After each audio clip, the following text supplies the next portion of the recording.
Bismillahirrahmanirrahim. Assalamualaikum warahmatullahi wabarakatuh. Ya, kembali lagi bersama Cerpen Horor. Cerpen Horor kali ini akan membawakan atau membacakan sebuah cerita dengan judul Pesugihan Menikah dengan Iblis.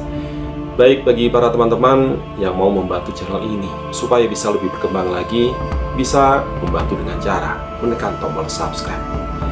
Dan yang ingin tahu bagaimana ceritanya, langsung saja kita masuki kisahnya.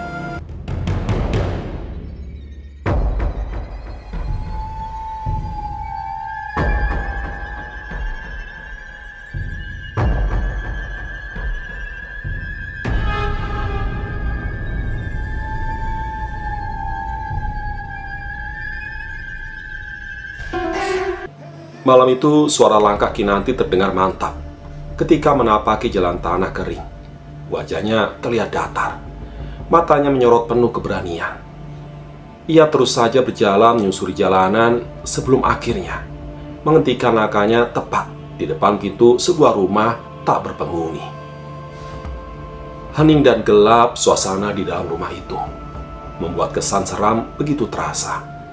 Namun hal itu tidak membuat tekadnya goyah. Yang ada di pikirannya saat itu adalah hanya segera menyelesaikan ritual pernikahannya dengan iblis. Sosok yang ia yakini akan mengabulkan semua permintaannya, termasuk untuk mempunyai keturunan jika ia sudah menjadi pengantin iblis. Semenjak 10 tahun menikah dengan lelaki pilihannya, yaitu Kusumo, Kinanti belum juga dikaruniai seorang anak. Langkah demi langkah Kinanti menyusuri dan melewati ruang demi ruang gelap, hingga sampai di sebuah ruangan. Di sana seorang perempuan tua, Mbak Sumi, sudah menunggunya. Mbak Sumi mengeluarkan korek api dan menghidupkan 3 buah lilin warna merah. Ia kemudian berjalan ke arah satu cawan dan sebuah tungku. Kinanti melihat kepulan asap seketika menyebar, mengepul yang berasal dari dupa yang baru saja ia bakar dan ia letakkan di dalam tungku. Tak lama, aroma dupa dan wangi bunga 7 rupa tercium oleh Kinanti. Asap dupa itu oleh Mbak Sumi disebar di sekitaran lantai kamar mulai berbau. "Duk, sempurnakan ritualmu dengan ratus yang sudah Simbok siapkan," ujarnya sembari menunjuk sebuah tungku ukuran kecil yang sudah mengumpulkan asap kemenyan, dan disambut oleh anggukan kepala Kinanti. Mbak Sumi membawa Kinanti duduk mengangkang. Lalu Mbak Sumi meletakkan di antara kedua kaki Kinanti. Kinanti lalu melihat Mbak Sumi mengambil sebilah pisau dan berjalan ke arah seekor ayam jantan yang terikat. Mbak Sumi lalu menyembelih ayam itu. Kinanti merasa ngeri melihat ayam itu menggelepar sebelum akhirnya mati. Mbak Sumi lalu lanjut membelah dada ayam, memasukkan tangannya yang kurus dan mengambil hati ayam itu. Hati ayam terlihat hitam, dan ternyata dibawa Mbak Sumi ke mulut Kinanti untuk ia makan. Kinanti merasa jijik, tapi ia tetap melahap hati ayam itu. Ia makan mentah-mentah, lalu kemudian dia telan. Kinanti harus menahan agar ia tidak memuntahkannya. Mbak Sumi mengambil sebuah wadah dengan berisikan cairan berwarna merah dari ayam. Dan sesudah bercampur dengan kembang melati, Mbak Sumi lalu memandikan Kinanti dengan cairan warna merah dari ayam bercampur kembang melati itu. Aroma amis seketika menusuk masuk ke dalam indera penciuman. Proses ritual pembersihan selesai. Mbak Sumi membuka pintu lemari, mengambil kain berwarna merah darah. Kain itu lalu dililitkan ke tubuh Kinanti, lalu memakaikan tudung hitam transparan yang menjuntai panjang, menutup ujung kepala hingga sampai perut. Akhirnya, perempuan tua itu mengenakan mahkota dari ranting kayu di kepala Kinanti. Sosok perempuan tua itu lalu melambai, memberi isyarat Kinanti untuk mendekat dan duduk di tepian ranjang. Sekarang, Kinanti sejenak menunduk, memejamkan mata seraya bergumam lirih, mengikuti ucapan Mbak Sumi membaca sebuah mantra. Setelah itu, Mbak Sumi lalu meninggalkan Kinanti sendirian di dalam kamar. Kesunyian segera melanda. Cahaya kelipan lilin membuat Kinanti merasa tidak nyaman. Tidak lama setelah itu, terdengar suara gemuruh angin. Cahaya lilin tiba-tiba padam. Kinanti merasa ada sesuatu yang baru saja datang. Kinanti membuka mata, mengedarkan pandangan ke sekeliling. Tepat di sudut kamar sebelah kiri, Kinanti mendapat sosok hitam besar sudah berdiri di ruangan itu. Kinanti langsung merasakan hawa panas serta aroma busuk yang menyengat. Menyambut kemunculan sosok yang mengerikan itu, sosok itu lalu mendekati Kinanti dan menariknya. Kinanti yang tidak bisa berkutik karena ketakutan yang amat sangat, hanya bisa pasrah. Sedangkan di tempat lain, malam itu di sebuah rumah bernuansa bangunan Belanda, lebih tepatnya di teras halaman depan, terdapat dua orang lelaki bertubuh gempal dan kurus sedang duduk saling berhadapan. Mereka tengah membicarakan fenomena yang baru beberapa jam telah terjadi, yaitu 3 bola api yang tiba-tiba saja muncul dan melesat di atas langit desa. Tidak lama, lelaki bertubuh gempal itu bangkit seketika dan melihat seorang lelaki yang tua darinya berjalan dengan terburu mendekatinya. Wajah lelaki itu tampak begitu tegang, matanya nyalang, menyorot kecemasan dan kekhawatiran begitu mendalam. Sesampainya di teras halaman depan, muncul sikap akrab di antara mereka bertiga. Terlihat dari cara mereka menyapa. Lelaki yang baru saja sampai itu berucap sebelum ia duduk di sebelah lelaki tua kurus yang sedari tadi duduk. Ini bakal ada musibah besar di desa ini, Mbah. Ada yang baru saja melakukan ritual terlarang. Itu artinya satu kekuatan hitam juga ikut terlahir. Lelaki tua yang masih terduduk itu tampak tertegun mendengar ucapan lelaki yang baru saja datang. Itu artinya sampean juga sudah tahu bakal ada musibah apa nantinya, Mbah? Tanya Pak Wiro, lelaki bertubuh gempal. Ya, aku rasa Seno juga sudah tahu. Tapi sekarang kita belum tahu di mananya, saut Mbah Jalu, lelaki tua yang baru saja duduk di sebelah Mbah Seno. Tirakat Ngalong dan Topo Bisu bukan perkara gampang, tapi orang ini bisa melewatinya, ujar Mbah Seno menanggapi ucapan Mbah Jalu. Ya, sebenarnya ini penjenengan membicarakan apa toh, Mbah? Kok sampai tirakat dan bertapa? Pak Wiro sudah tak tahan dengan rasa penasaran, lagi-lagi bertanya. Mbah Seno, Mbah Jalu sejenak saling pandang sebelum Mbah Jalu melempar tatapannya lurus ke depan, menarik napas panjang seraya berucap dengan berat. Iblis itu sudah menemukan pengantinnya. Di pertengahan bulan Mei tahun 2000, waktu terus berlalu. Kinanti dan Kusumo masih menjalani hari-hari seperti biasa. Bahkan Kusumo sampai detik itu tidak tahu apa yang sudah dilakukan oleh istrinya. Ia menganggap buah hati yang sedang dikandung istrinya itu adalah anaknya sendiri. Kusumo tahu jika 1 bulan lagi istri akan melahirkan. Hal itu membuatnya begitu giat untuk bekerja. Selain untuk tambah-tambah persalinan, ia juga ingin membelikan hadiah untuk istrinya. Malam itu, di dalam sebuah kamar, terdengar suara teriakan dari seorang wanita.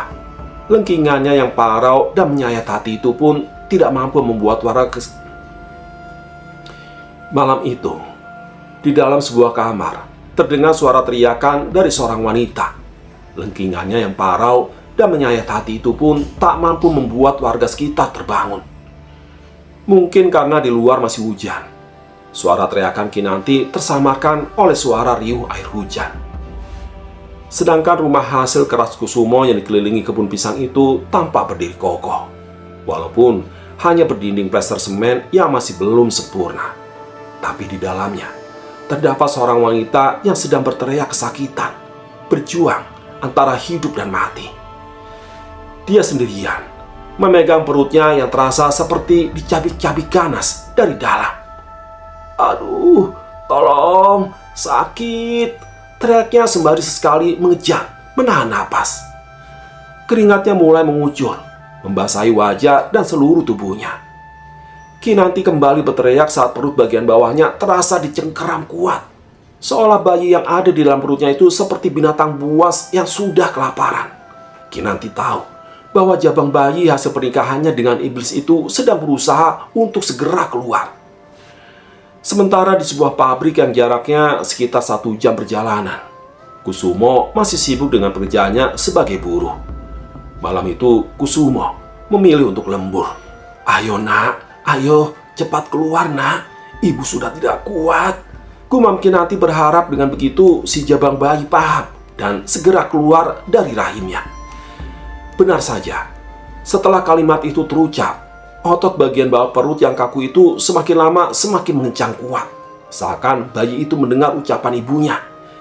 Tidak lama setelah itu, tampak senyum tersungging menghiasi ujung bibirnya. Kinanti pun melakukan usahanya yang terakhir untuk segera menarik jabang bayi itu agar sepenuhnya keluar. Tidak butuh waktu lama, jabang bayi yang masih kemerah-merahan itu terlahir ke dunia dengan kondisi normal dan sewajarnya. Namun ada sedikit keanehan. Tepat di bagian jidat sang bayi terdapat sebuah tanda, yang mana jika diperhatikan baik-baik, tanda itu membentuk sebuah mata berukuran kecil.